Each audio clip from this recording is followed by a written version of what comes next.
We've been a leader in banking for more than 100 years.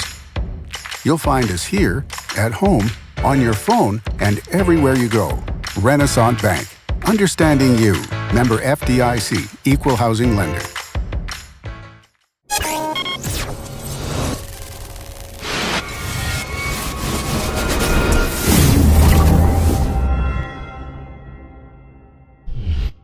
Sponsored by Renaissance Bank. Good morning and welcome to Daily Journal Newsbreak for Thursday, November 2nd. I'm your host, Chris Kiefer, and we're going to take a look at the top news and sports stories from Northeast Mississippi. But first, let's start with your weather forecast. Today we're looking at thunderstorms with a high of 78 and a low of 66, 40% chance of rain. Your 3-day outlook calls for more thunderstorms on Friday with a high of 78 and a low of 63, 50% chance of rain. Saturday, more rain, high of 79 and a low of 63. That rain chance is at 40%. Sunday, we're looking at partly cloudy skies, high of 80 and a low of 62, only a 20% chance of rain. Let's take a look now at today's top headlines. The Mississippi legislature will have $1.5 million less to spend in the 2018 session than it did last year, based on preliminary numbers. The Legislative Budget Committee adopted the revenue estimate at its Wednesday meeting. It was recommended by the state's financial experts. The estimate projects a revenue of $5.6 billion, or 0.03% less than is expected to be collected during the current fiscal year. The conservative estimate makes it less likely that the governor and legislators will have to make mid-year budget cuts when state revenue does not meet projections. That revenue primarily comes from sales tax and income tax collections. The estimate will be used as preliminary work begins to fund a state budget. It can be altered by legislative leadership later in the session. The state has been struggling with a prolonged period of sluggish revenue collections, resulting in cuts, layoffs, and the elimination of some programs. Mississippi's tax collector will require large online sellers to collect taxes on internet sales more than 10 months after first proposing the rule. The Associated Press reported that Mississippi's Revenue Department filed notice Wednesday that some companies without in-state locations must collect a 7% tax on sales beginning December 1st.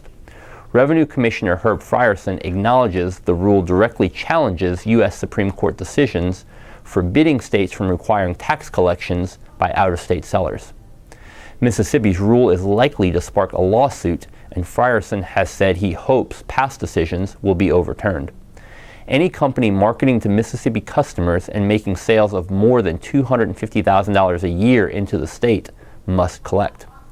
On February 1st, Amazon started voluntarily collecting taxes on Mississippi sales. That could generate between $15 and $30 million a year in taxes. 2 community colleges will be engaged in a friendly competition to benefit local food pantries. Etowamba Community College and Northeast Mississippi Community College will be competing to collect the most canned food donations. The event will continue through November 14th. Each school will weigh the boxed goods on a cattle scale when the final donations are in. Mississippi State University's Extension Service will compare the totals and determine a winner. Ramona Edge, an MSU Extension agent for Etowamba County, said it started 4 years ago when Extension Services in Prentiss and Etowamba counties decided to hold a challenge between the 2 schools. ICC won the competition last year, collecting 4,950 pounds of boxed food, while Northeast had 4,500 pounds. ICC Director of Success Bronson Prohaska said food pantries usually have more clients to serve during the holiday season, so it's a good time to help them. ICC will hold another Food for Families donation challenge in May 2018. And in sports, Ole Miss's Ross Bjork is hoping to quickly hire a new head football coach following the regular season. Back-channel communications are taking place right now, and it could lead to a quick completion of the school's coaching search. Bjork said the most important thing right now is preparation. The Vice Chancellor for Ole Miss Athletics said they want to be ready to strike once the last games are finished on November 25th. The addition of Florida to the mix of schools needing a coach was not something Bjork anticipated. However, he said it doesn't change things. Ole Miss officials hope to make the most of the time they've had on the front end since their vacancy was the first to be announced. The school parted ways with former coach Hugh Freeze on July 20th. The biggest obstacle in finding the next Ole Miss coach could be the NCAA sanctions already self-imposed and the possibility of more to come. The NCAA could announce a decision in the Ole Miss case as early as next week. Bjork said he wants to hire a coach who is a proven winner. That could be defined as a successful assistant coach who has observed and supported a winning head coach. He also wants a coach with high character, leadership skills, and relationship skills.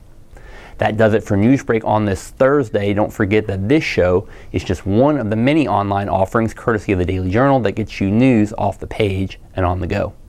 Listen to the Memo podcast for a rundown of news and entertainment in Northeast Mississippi with hosts Emma Kent and Derek Russell. On Wednesday's episode, reporter William Moore talked about pressures facing volunteer fire departments to recruit new members. Also, Bobby Harrison discussed a couple of issues that could be on the statewide ballot in 2018, and Leslie Chris talked about her story on a Tupelo woman adopting a fox.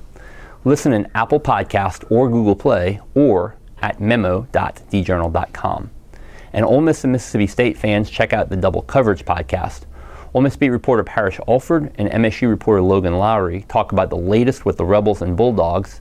Look for a new episode this afternoon in Apple Podcasts, Google Play, or at doublecoverage.djournal.com.